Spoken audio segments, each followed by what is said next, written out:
The morning sun rose softly over the small town, painting everything with gold. The streets were quiet except for the sound of birds, and a group of young friends walked together toward the hills. Those hills were their favorite place in the world.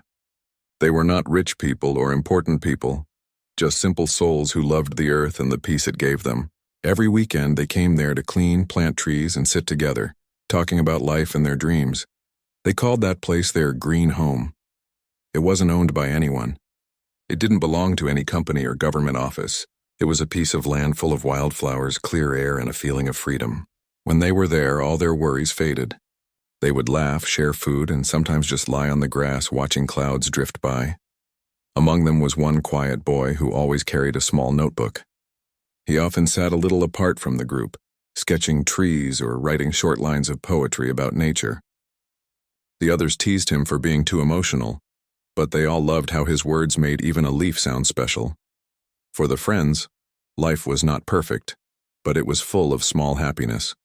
Some worked in shops, some studied, and some helped their families. They didn't have big dreams of fame or money. They simply wanted to protect the beauty that gave them joy. One evening, as they sat under the shade of a huge banyan tree, one of them pointed toward the main road. Large signboards had appeared there showing tall buildings and fancy apartments that were coming soon. The friends looked at each other in silence. That was the first time fear touched their laughter.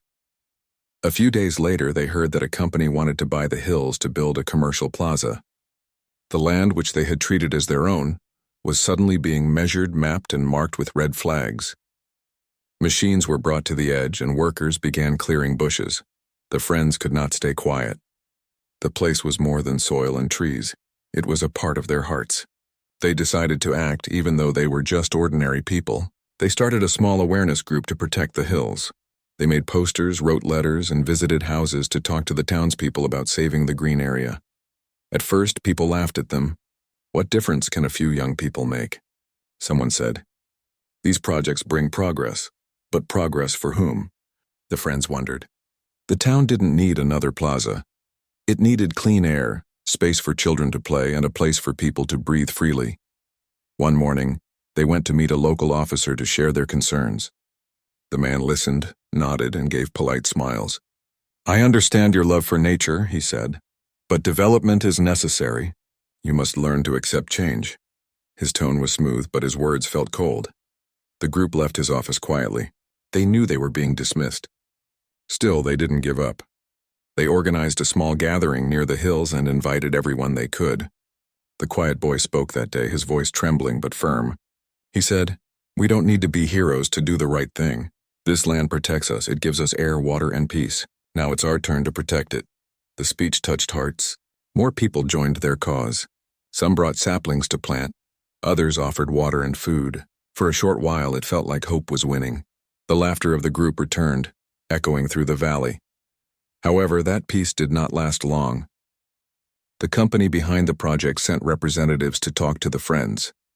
They came in expensive cars, wearing polite smiles and sharp suits. They said things like, "You young people have energy. Join us instead of fighting us. We can pay you well." The friends refused. "We don't want money," they said. "We just want the hills to stay alive." The smiles faded. The next day they noticed their posters torn down. The place where they had planted new trees was trampled. A few saplings were uprooted, lying flat on the ground like fallen soldiers. It hurt more than words could describe.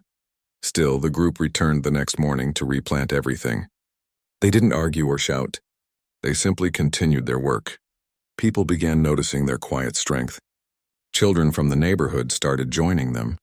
Even old villagers brought seeds to plant. Yet unseen hands were moving against them.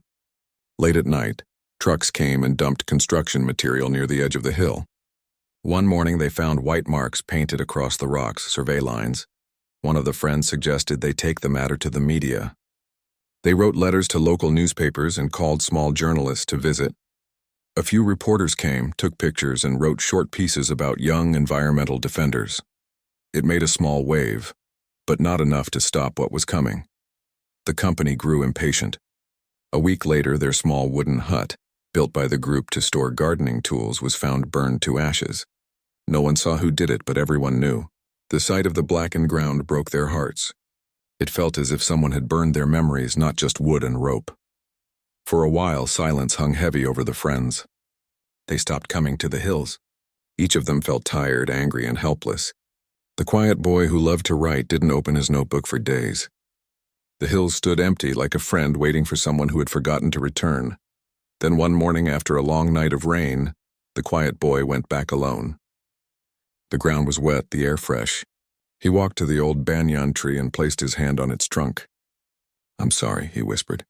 "We should have protected you better." When the others found out he had gone there, they followed. One by one they appeared, mud on their shoes, tears in their eyes. They didn't speak at first. Then one of them said, "If we give up now, everything we did will mean nothing." That simple sentence brought their strength back. They decided to start again, but this time smarter.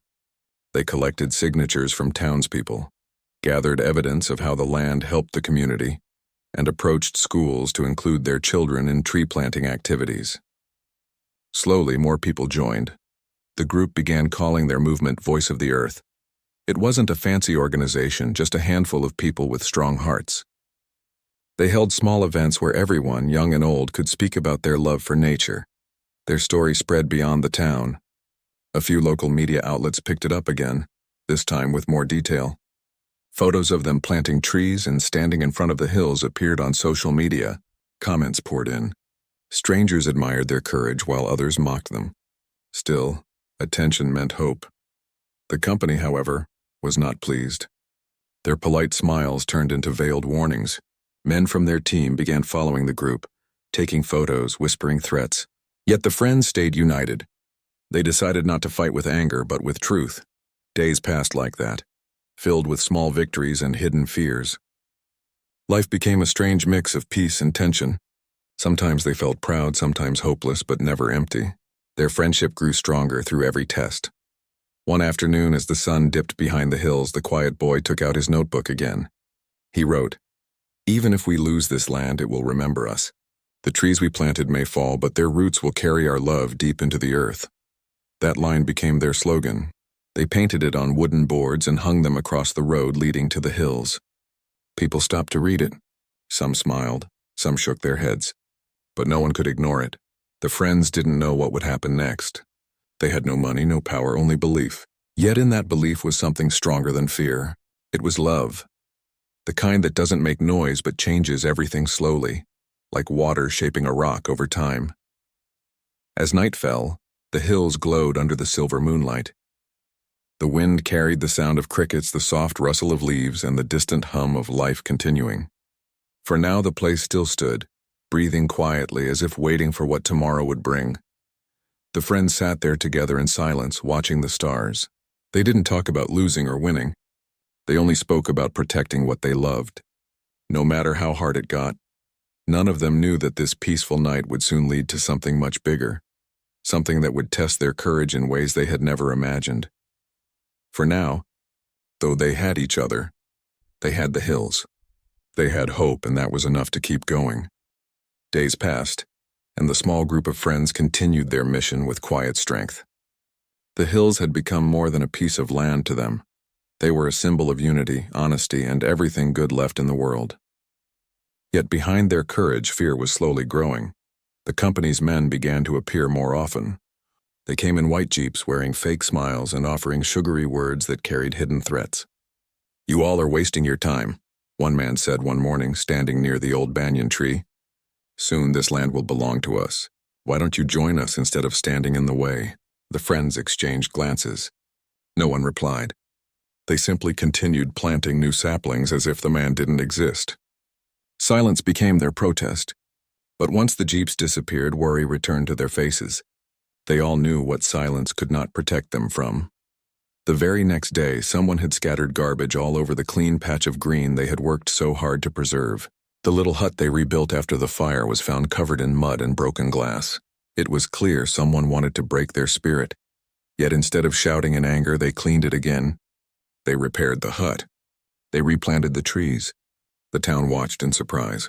Most people had given up hope long ago, but these young ones refused to bend. Some started bringing food and water for them. Some offered small donations for buying new plants. Hope was slowly spreading again like grass growing through cracks of cement. Still, not everyone supported them. A few locals whispered, "They're wasting time. The company has power. No one can fight them." Others were afraid that standing with the Friends might bring trouble to their own families. So while many admired their courage, few dared to stand beside them openly. One evening, a man from the town, an elder who respected their cause, came to meet them. His voice was soft, but his eyes were serious. "You're brave," he said, "but be careful. These people you're fighting, they don't like being told no. Promise me you'll protect yourselves first." The Friends thanked him for his concern, but deep down they knew he was right. They had already seen what these people were capable of. Still, something stronger than fear held them together, a belief that truth, even when small, could stand against lies if it refused to fall. A week later, the company invited a few townspeople for a community meeting. They claimed they wanted to explain their project and listen to local voices. The Friends attended too, sitting quietly in the back. The company's representatives stood on stage, showing slides of big buildings, shiny shopping malls, and new roads. They spoke of jobs, progress, and a better future. When they asked for questions, one of the Friends raised his hand. His voice was calm but full of emotion. "Sir," he said, "you speak of a better future, but for whom? For people who can afford your buildings? What about the families who depend on this land? The farmers, the shopkeepers, the birds, and the trees that live here too? Does their future not matter?" The hall grew silent. The representative smiled tightly. "Young man," he said, "we're not here to discuss emotions. This is about development," the Friend replied gently. "Development should make life better, not destroy what already keeps us alive." Applause came from a few corners of the hall, but many looked away, afraid of being seen supporting them. The company men exchanged cold looks. The message was clear. They had been challenged in public and they didn't like it. That night, the Friends gathered near the hills, feeling a strange mix of pride and fear. "We did the right thing," one said. "Even if no one listens now, they'll remember what we stood for." The quiet boy opened his notebook again and wrote, "Words are like seeds. They may not grow today, but they never die." The next morning, when they arrived at the hills, the old banyan tree had been cut down. The tree that had shaded them for years, the one under which they had shared food, laughter, and dreams, it was gone. Only a rough stump remained. The sight froze them. No one spoke for a long time. Some stood in shock, others cried silently. That tree had been their symbol of peace. Seeing it fall felt like losing a dear friend. The quiet boy knelt beside the stump, ran his fingers over the cut wood, and whispered, "They can destroy the tree, but not what it stood for." That day, something changed inside them. Their sadness turned into quiet determination. They decided to record everything, to take photos, gather witnesses, and report every illegal act to the authorities. They collected evidence of trees being cut, soil being dug, and signs of corruption. They sent it all to a local journalist who had once supported them. The article that followed caught attention again. It was titled, "Voices of the Hills, Youth Stand Against Greed."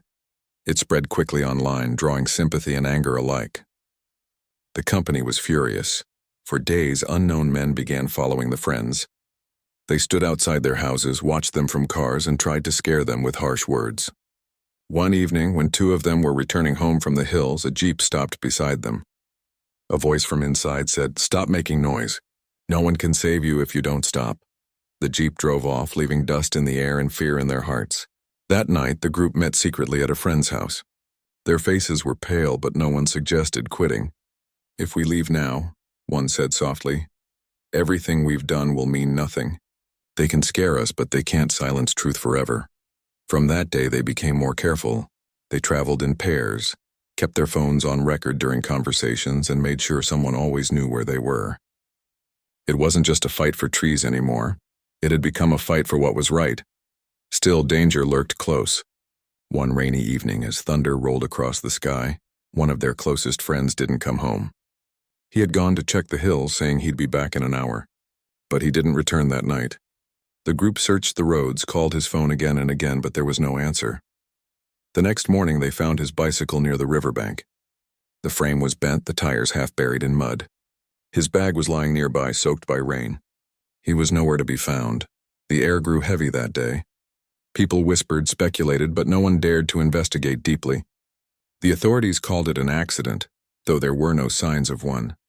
The friends knew something darker had happened, but they had no proof. Grief swallowed them whole.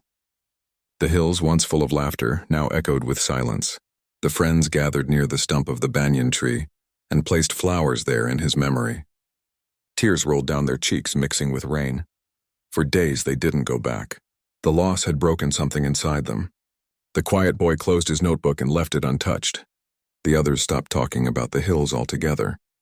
It felt like the fight had ended. Then one evening, the quiet boy visited the riverbank where they had found the bicycle. He stood there, watching the water move endlessly. The setting sun painted the sky orange, and for a moment, he felt as if his lost friend was still there, smiling somewhere beyond the light. He picked up a small stone from the river and whispered, "We'll not let this end here." The next morning, he went door to door asking the others to return. Some hesitated, still afraid, but slowly they agreed. They met again, this time with more fire in their hearts than ever before. They promised not to waste their friend's sacrifice. They began documenting every moment, every meeting, every activity, every piece of land that still remained untouched. They reached out to new journalists, environmental activists, and even teachers who could spread awareness. The world was beginning to notice. Their friend's story became a symbol of courage.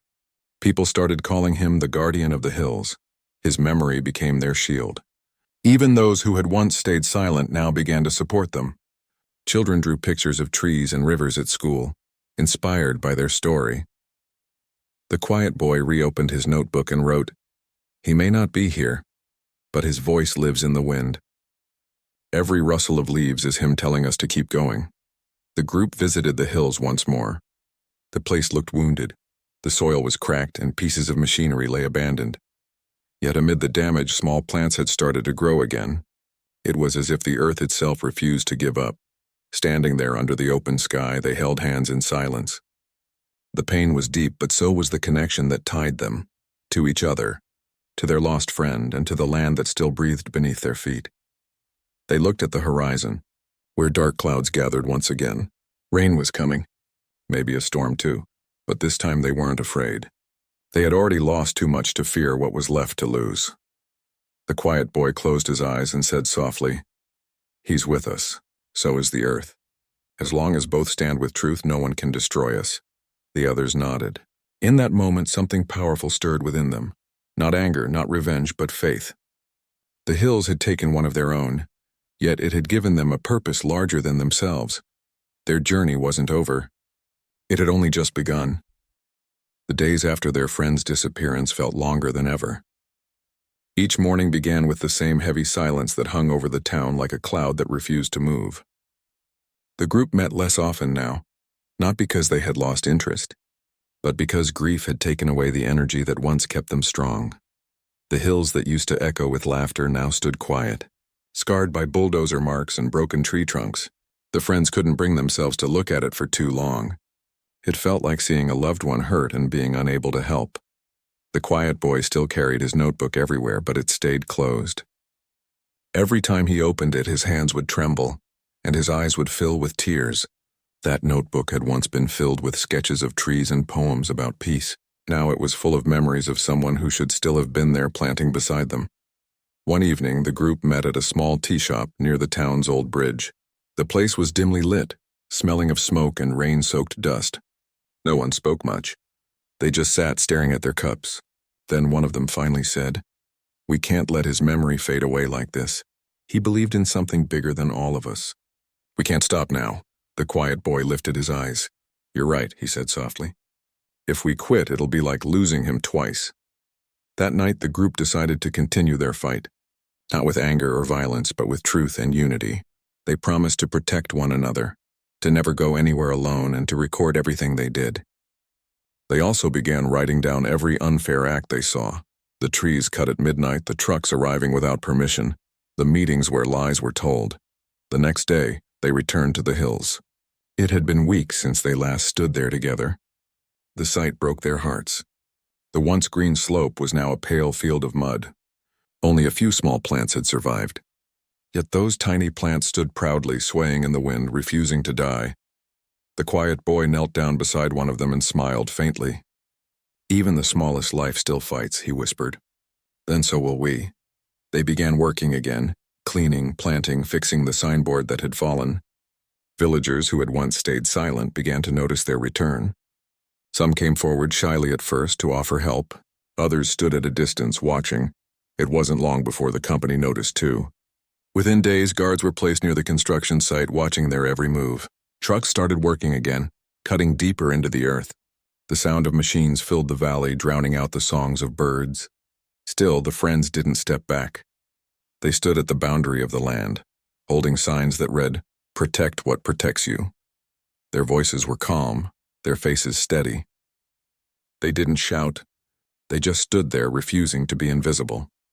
Then came the day that changed everything again. It was a bright afternoon when dark clouds began to form suddenly. The air grew heavy as if nature itself was holding its breath. The friends were planting near the lower hill when one of them noticed a crack forming in the ground. It started small but grew wider each minute. The soil was shifting unnaturally, and even the workers nearby grew nervous. Rain started falling. Not soft drizzle, but heavy, angry rain. Within minutes, water rushed down the slope, carrying away loose soil and broken branches. The friends ran for shelter under an old tin roof nearby. From there, they watched the newly built road begin to crack.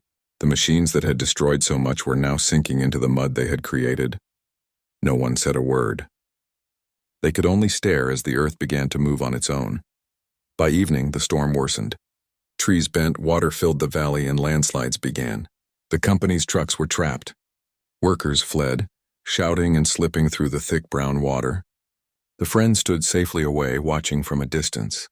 It felt unreal, like the land was reclaiming what had been stolen from it. The next morning, the hills were covered in silence. The once busy construction area was now a mess of broken iron, twisted roads, and deep pools of muddy water.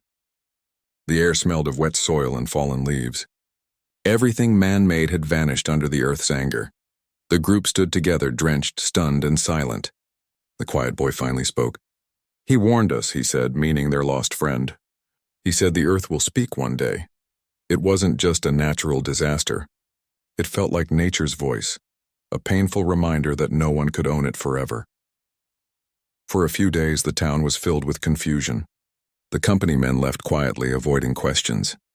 Local news called it an unfortunate accident, but people whispered that it was something more, that maybe the earth itself had punished greed.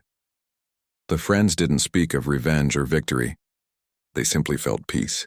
It wasn't joy, but a calm acceptance, as if their hearts had finally found balance between loss and justice. They returned to the hills once the weather cleared. The scene was heartbreaking yet beautiful. Amid the mud and fallen rocks, new green shoots were already appearing. Life was finding its way again. The quiet boy picked up his notebook and finally opened it. On the first blank page, he wrote, "The earth does not forget. It listens, it waits, and when it speaks, everyone must listen." He looked around and said to his friends, "We didn't win and they didn't lose. It's the earth that decided." The group decided to rebuild the place, not for show, but for love. They cleared debris, planted fresh seeds, and placed small stones where their friend once liked to sit. Each stone had a word carved on it: hope, truth, courage, peace. Days turned into weeks. Slowly, the hills began to heal. Birds returned, butterflies fluttered around, and the sound of water once again flowed through the cracks. The place wasn't the same as before. It carried scars, but those scars were reminders of both pain and strength. People from nearby areas started visiting again.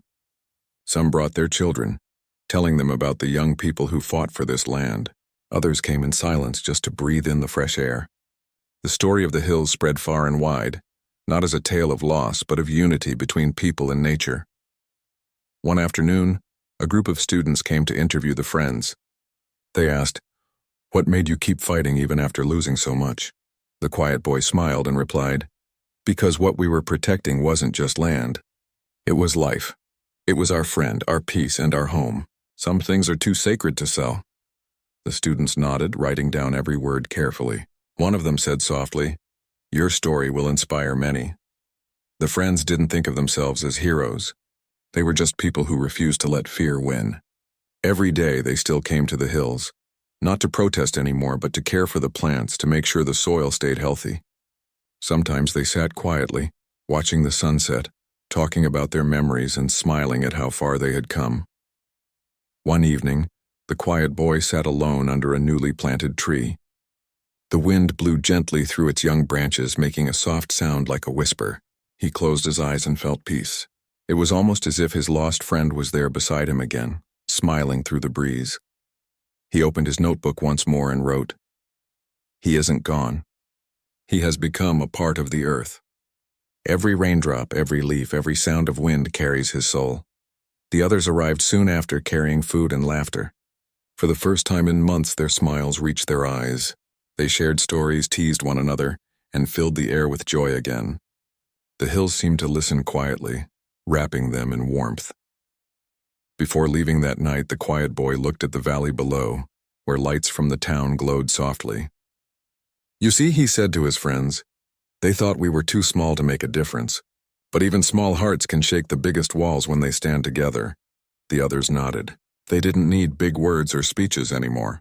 The hills said everything for them. As they walked down the path, the moon rose high above, silver and kind. The soft light fell on the new saplings, on the scars of the broken ground, and on the faces of those who had loved and lost but never surrendered. The earth had spoken once, but now it was healing. Slowly, gently, like a mother forgiving her children after a long storm. And though they didn't know what the future would bring, the friends felt something new growing inside them, a quiet belief that truth, no matter how small, always finds its way back to light. The story of the hills wasn't over. It was simply entering a new chapter, one where hope, not pain, would lead the way. The next morning, the air carried a strange silence. The birds that usually sang at dawn were gone. The sky looked dull, and the people in the town felt an uneasy stillness in their hearts. The team of survivors, those who had lost their friends during the invasion, stood at the edge of what was once a forest. Now it looked like a wasteland of gray soil and broken trees. They had all seen destruction before, but this was different. The earth looked wounded. One of them bent down, touched the cracked ground, and felt a faint warmth pulsing from beneath the surface. "It's alive," he whispered. The others looked at him in confusion. "The earth. It's not finished yet." His voice trembled between fear and hope. The group decided to stay together, searching for food, shelter, and any sign that nature might recover. The fields were burned, rivers poisoned, and the sky had turned a dusty orange from the smoke of fallen machines. They built a small camp near the old mountains, hoping to survive long enough to see the world heal.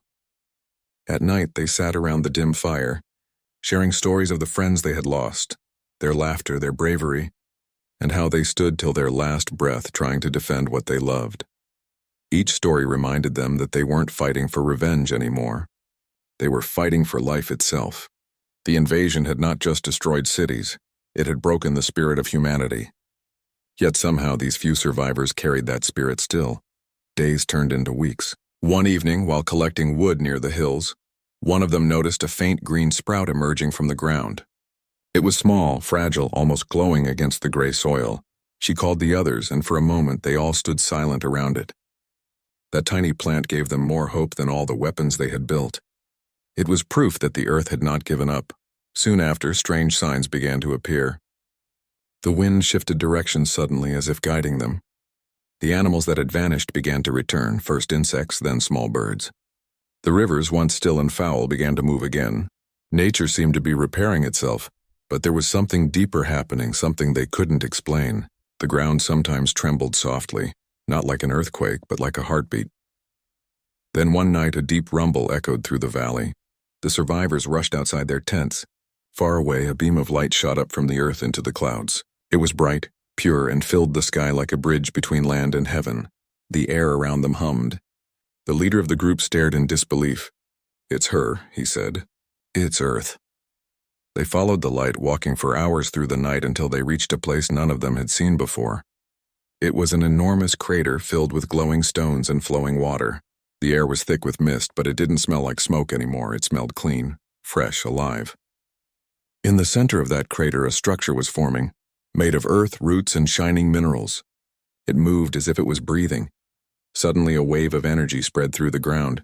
The machines left by the invaders began to malfunction miles away.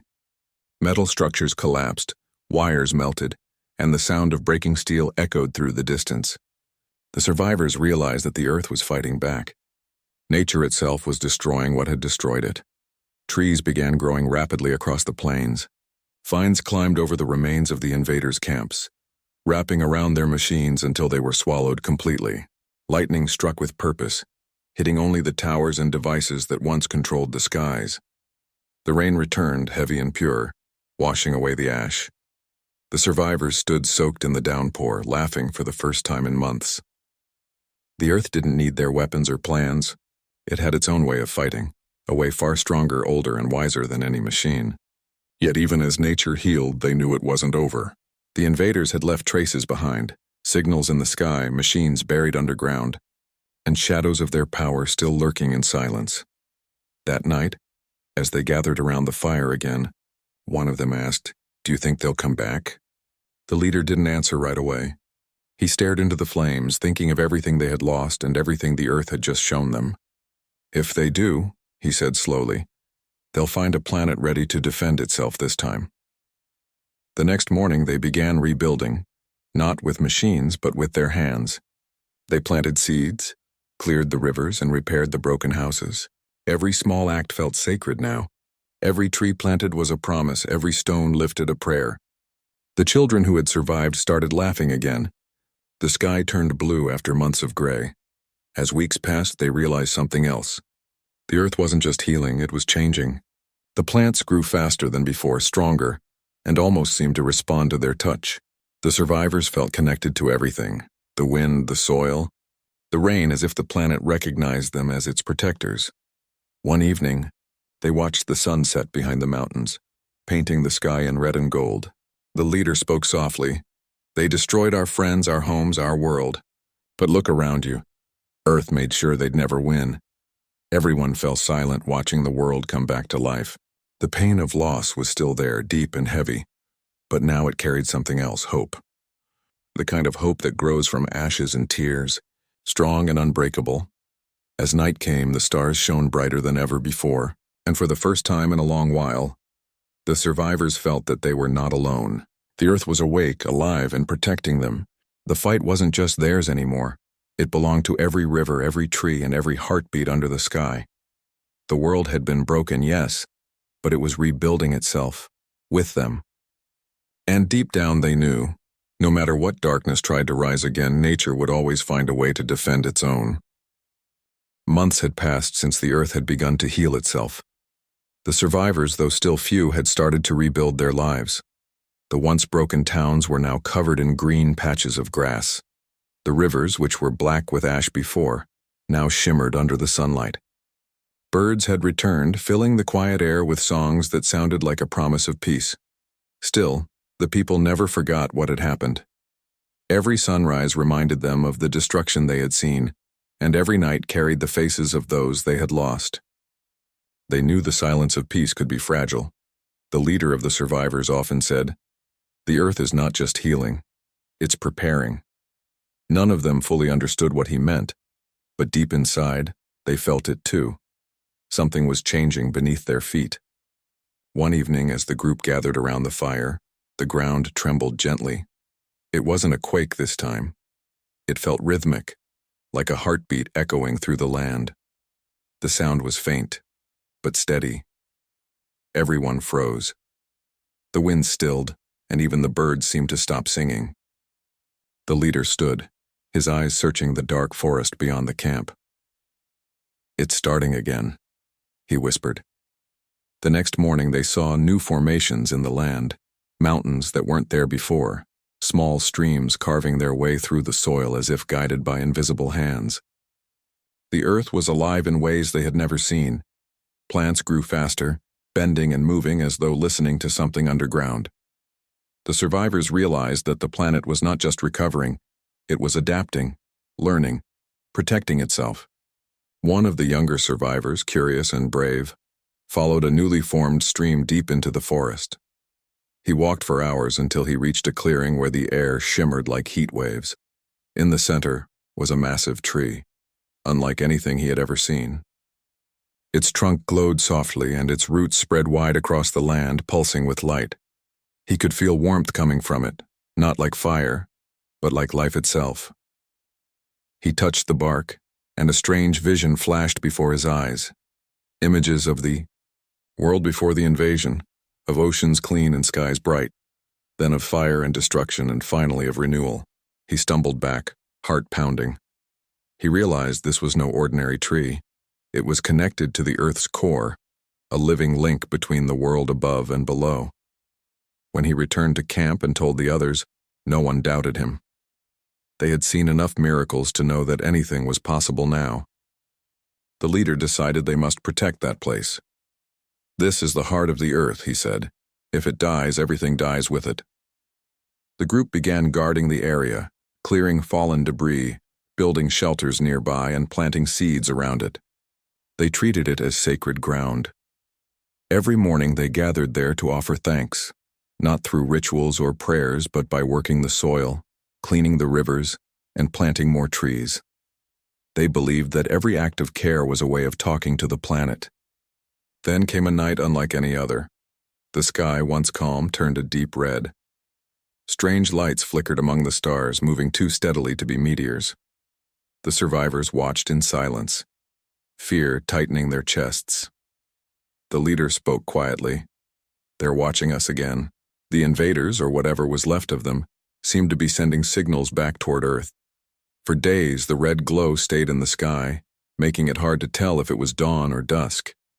The plants began reacting to it, glowing softly in defense, as if aware of a threat. The survivors noticed that whenever they stayed close to the great tree, they felt calmer, stronger. The Earth was protecting them, wrapping them in invisible energy that kept their spirits steady. Then, one stormy evening, lightning struck the horizon. It wasn't a normal strike. It came in a pattern: 3 flashes, then silence, 3 more, then silence again. It repeated, like a message. The leader, now older and wiser from months of survival, looked out at the glowing horizon. "They're trying to reach the core," he said, his voice trembling. The survivors knew what to do. They gathered near the great tree, forming a circle around it. They didn't have weapons, only faith and the strength that the Earth had given them. The wind began to roar, trees bent under the pressure, and rain poured in thick sheets. Yet the light from the tree didn't fade. It grew brighter, expanding across the valley, touching every corner of the land. Suddenly, the ground erupted with a deep sound, like thunder mixed with a roar. The mountains in the distance cracked open, releasing streams of molten light. It wasn't lava, it was something purer, like the life force of the planet itself. The rivers turned silver, and the forests began to hum. Nature wasn't fighting anymore, it was awakening. Across the plains, metal structures left by the invaders started dissolving into dust. Machines that once drained the Earth's energy crumbled as roots broke through them, wrapping around every piece until nothing was left. The red lights in the sky flickered wildly, then vanished one by one. The survivors stood in awe, drenched in rain and tears. They realized the Earth was sending a clear message, not just to them, but to everything beyond the stars. "You cannot harm life," the leader whispered, staring at the glowing horizon. "Because life always finds a way to rise again." When the storm finally calmed, the world felt different, lighter, freer. The air smelled fresh, the rivers sang louder, and the great tree glowed softly like a guardian watching over them. The survivors felt peace they hadn't known since before the invasion. They didn't cheer or dance. They simply stood in silence, holding hands, listening to the sound of the living Earth beneath them. As days passed, the planet continued to change. The weather became balanced, the crops grew faster, and the animals multiplied. It was as if the Earth had entered a new age. The survivors taught their children what had happened, not as a story of war, but as a lesson of respect. "We are part of this world," they said, "not its masters." The great tree remained at the heart of it all, its glow gentle yet unending. It became a symbol of unity, a reminder that even after great pain, life could return stronger. People from faraway lands, who had also survived the invasion, began to find their way there. They built new communities, living in harmony with nature instead of against it. The leader, now older, would often sit beneath the great tree and close his eyes. Sometimes he could feel whispers in the wind, faint voices of their lost friends, carried through the leaves. They weren't gone, he believed.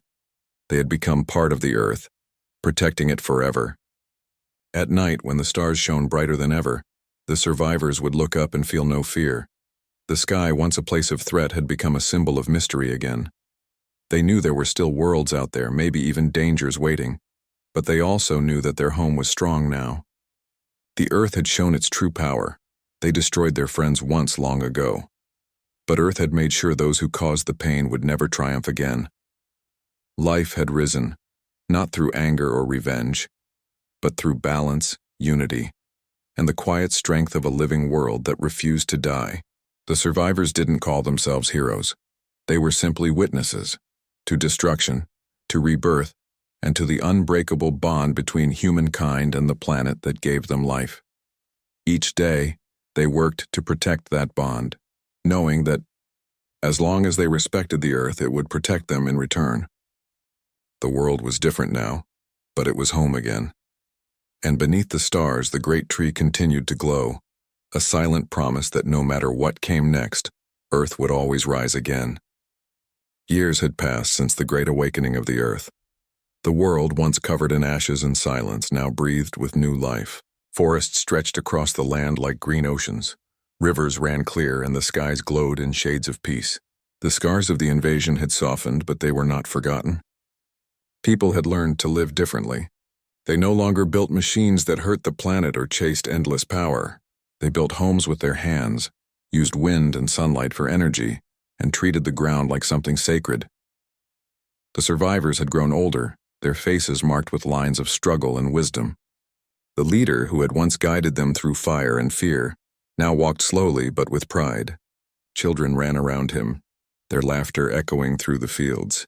They had never seen war, only stories of it. Stories told by their parents beside the fire about how the earth had fought back to protect them all. These stories weren't just about pain. They were about strength, love, and the bond between humans and the planet that had saved them. The great glowing tree still stood tall in the valley, its light now gentle and warm. People came from faraway lands to see it. It had become a place of peace, a symbol of life's endurance. Around it, villages had formed, not made of tall towers or noisy streets, but of small homes, gardens, and laughter. Children played under the tree's roots, and old people sat nearby, whispering stories to anyone who wanted to listen. One day, as the sun rose over the mountains, a deep sound echoed from the earth, soft but powerful. Everyone stopped what they were doing. The ground didn't shake in fear. It pulsed like a slow drumbeat, calm and steady. The leader looked at the tree and smiled faintly. "She's talking to us again," he said.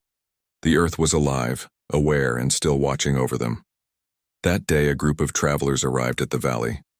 They were dusty, tired, and carrying strange devices on their backs. They said they had come from far beyond the seas, from lands that had not yet fully healed. Their people were still struggling, living among broken cities and poisoned ground. They had heard stories of this valley, of the tree that glowed and the people who lived in peace with the planet. "We came to learn," they said.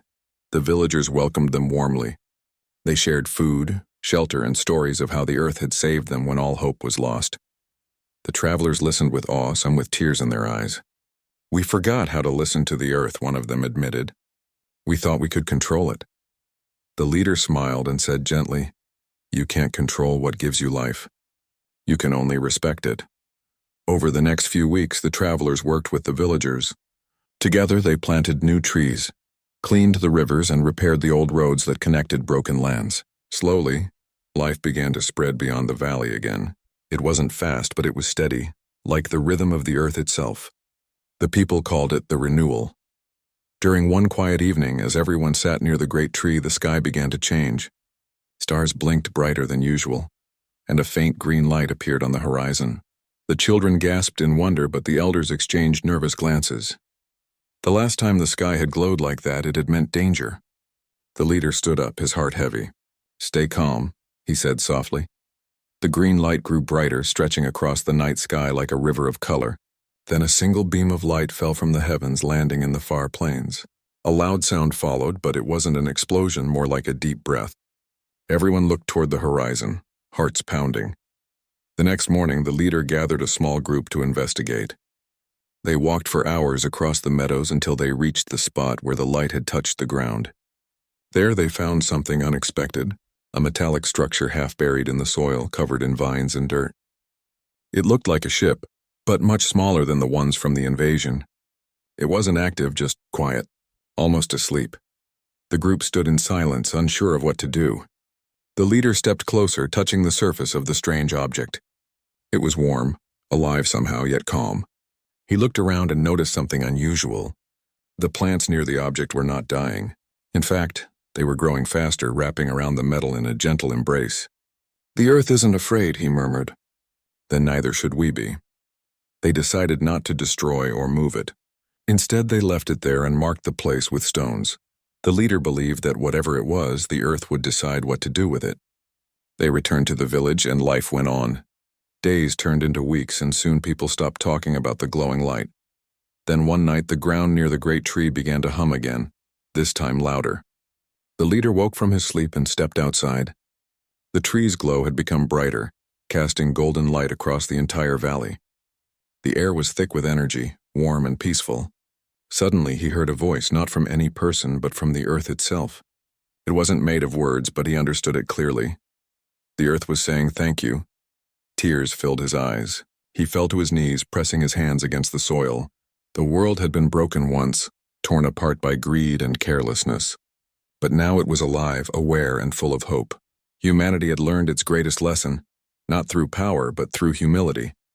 The next morning, everyone felt it too. The air was lighter, the wind softer, and the animals friendlier. Even the faraway lands began to heal faster. The message of the Earth spread through whispers and stories. People everywhere began to care again, to plant, to clean, to protect. It wasn't just survival anymore. It was harmony. Years later, the leader grew old. He could barely walk, yet he often asked to be taken to the great tree. Children would gather around him, waiting for his stories. His voice was weak but warm. Once, he would say, "We lost everything because we stopped listening. But when we began to listen again, the Earth spoke to us. She forgave us. She saved us." On his final day, he sat under the glowing tree, looking at the horizon one last time. The field stretched endlessly before him, filled with green life and laughter. He smiled softly and whispered, "We did it. We became one with her again." As the sun dipped below the mountains, the wind picked up gently, swirling around him. Leaves rustled and the tree's glow brightened, as if saying farewell. When the villagers found him, he was gone, but his face looked peaceful, almost smiling. They buried him near the roots of the great tree, the same place where it had all begun. That night, the tree's light shone brighter than ever before, visible even from lands far away. People said it was the Earth honoring him, the one who reminded everyone that life isn't something to rule, it's something to share. From then on, the valley was called the Heart of Earth, and travelers from across the world came there to learn, to heal, and to find peace. Generations passed, but the story lived on, told by parents to children, from one heart to another. The story of how humans once destroyed their friends and almost destroyed themselves, but the Earth made sure they'd never triumph over life again. The story of how the planet forgave its people, and how together they began again. Even centuries later, when the world had changed beyond recognition, the great tree still stood tall. It never stopped glowing, never stopped breathing, never stopped reminding everyone that life, no matter how hurt it gets, always finds a way to return.